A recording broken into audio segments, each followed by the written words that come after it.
Serviteur d'Allah, notre sharia, notre Coran, la voix du prophète, alayhi salatu wassalam, donne une énorme considération au travail, à l'emploi, et n'incite pas à l'oisiveté, à ne rien faire de sa vie. Le prophète, alayhi salatu wassalam, s'est adressé à ses compagnons et a dit: Ayyuhan nas, ittaqullah wa ajmilu fit talab.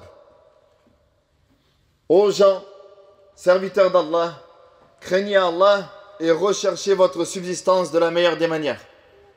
Car une âme ne mourra pas sans avoir consommé toute sa subsistance. Même si cette subsistance-là doit être retardée, ce qu'Allah Azza wa Jal t'a prescrit, personne ne peut te l'enlever.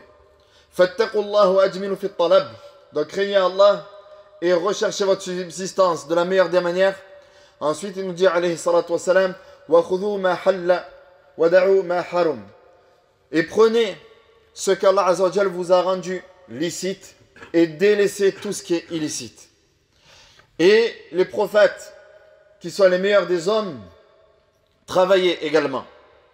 Et il est interdit aux musulmans, au nom de se consacrer à l'adoration d'Allah, au nom de la confiance à Allah, de dire: moi je délaisse le travail pour me consacrer à l'adoration d'Allah subhanahu wa ta'ala.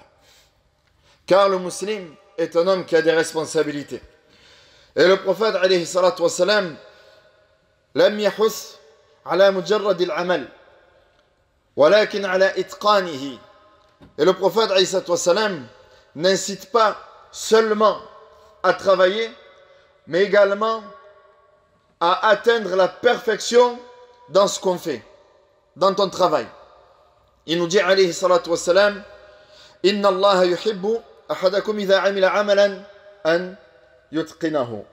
Il nous dit alayhi salatu wassalam: Allah aime de la part de ses serviteurs lorsqu'ils travaillent dans quelque chose, qu'ils le fassent de la meilleure des manières, c'est-à-dire qu'ils se donnent pleinement dans ce qu'ils font et non pas à moitié. Lorsque tu travailles, lorsque tu fais quelque chose, tu te donnes à fond dans ce que tu fais. Donc Allah Azza wa Jal a ordonné à ses serviteurs de chercher cette subsistance-là. Allah subhanahu wa ta'ala dit dans le Coran: Huwa alladhi ja'ala lakum al-arda dhalula famshu fi manakibiha wa kulu min rizqih. C'est Allah Azza wa Jal qui vous a assujetti la terre. Allah Azza wa Jal a mis la terre à votre service. Famshu fi manakibiha. Donc parcourez les étendues de la terre. Ne restez pas sans rien faire. Et ne pensez pas que votre subsistance, elle va venir comme ça, sans rien faire. Allah Azza wa Jal nous dit de faire les causes. Allah Azza wa Jal nous dit après salat al-jumu'ah, فَإِذَا قُضِيَتِ الصَّلَاةِ, c'est quoi la suite? فَانْتَشِرُوا فِي الْأَرْضِ وَابْتَغُوا مِنْ فَضْلِ اللَّهِ وَاذْكُرُوا اللَّهَ كَثِيرًا. Et lorsque la salat de Jumu'ah est terminée, parcourez la terre et recherchez la grâce d'Allah et mentionnez Allah constamment. Donc notre sharia, c'est un équilibre entre la spiritualité et ton engagement professionnel. Allah Azza wa Jalla dit: Wabtaru min fadlillah wadhkurullaha kathira. Recherchez la grâce d'Allah et mentionnez, évoquez fréquemment, constamment Allah Azza wa Jalla. Donc Allah Azza wa Jalla, contrairement au dimanche pour les chrétiens, contrairement au samedi pour les juifs, où eux ne travaillent pas ces jours-là, Allah Azza wa Jal, lui, ne nous a pas interdit de travailler le jour de vendredi. Allah Azza wa Jal nous dit de délaisser la négoce, le commerce, lors de la salat al-jumu'ah, mais il n'est pas interdit de travailler avant et il n'est pas interdit de travailler après. Le prophète alayhi salatu wassalam nous dit que le croyant fort est plus aimé d'Allah Azza wa Jal que le croyant qui est faible. Un jour, les compagnons du prophète alayhi salatu wassalam, wa radiyallahu anhum, ont vu un homme qui travaillait énormément. Ils ont vu un homme qui travaillait énormément. Al-Muhim, il a son entreprise, il a sa société à l'époque, et il travaillait énormément. Et ils ont dit: Ya Rasulallah, law kana hadha fi sabilillah. Il a dit: Ya, ô messager d'Allah, si seulement les efforts qu'il fournit dans son travail, il le faisait fi sabilillah. Et là, le prophète alayhi salatu wassalam, a corrigé leur mauvaise conception du fils sabilillah. Ça veut dire quoi, fils sabilillah? Ça veut dire quoi? Si seulement cet homme-là, il se lève la nuit et il ne travaille pas, si seulement cet homme-là, il jeûne ses journées et il ne travaille pas, ce n'est pas ça le fils sabilillah. Alors le prophète alayhi salatu wassalam a dit là, In kana yas'a ala waladihi siraran fahuwa fi sabilillah. S'il travaille dans le but de mettre ses enfants à l'abri de la faim et de leur offrir un bon avenir, bien que tout est entre les mains d'Allah, mais lui il fait les causes, fahuwa fi sabilillah. وإن كان خرج يسعى على أبوين شيخين كبيرين فهو في سبيل الله.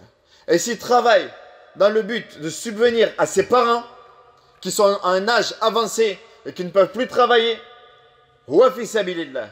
Et s'il est parti, il est sorti travailler dans le but de se mettre lui à l'abri, de ne pas quémander, huwa fi sabilillah.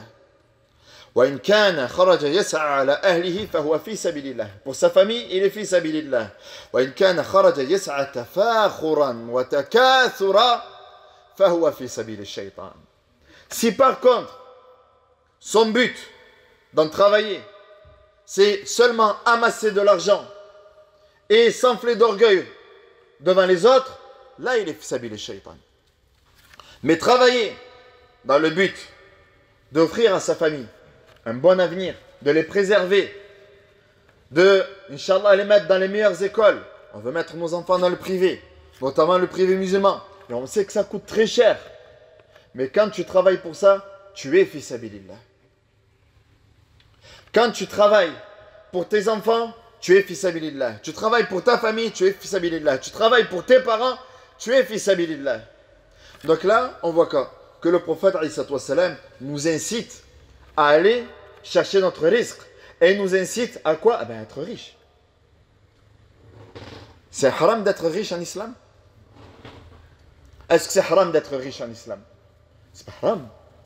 Surtout quand on sait que l'argent aujourd'hui, on ne dit pas que c'est le nerf de la guerre, mais le nerf de la paix. On est là en train de dire qu'il nous faut par exemple pour cette mosquée 300 000 euros. Mais on sait très bien que nous les musulmans, on est dans une classe très modeste. Mais tous les projets de mosquées que nous avons en France, vous savez très bien que nous, on ne recherche pas les fonds ailleurs, que ce soit des pays étrangers ou que ce soit les prestations. Donc auprès de qui on va les chercher? De nous les musulmans. Mais si nous-mêmes, on n'a rien,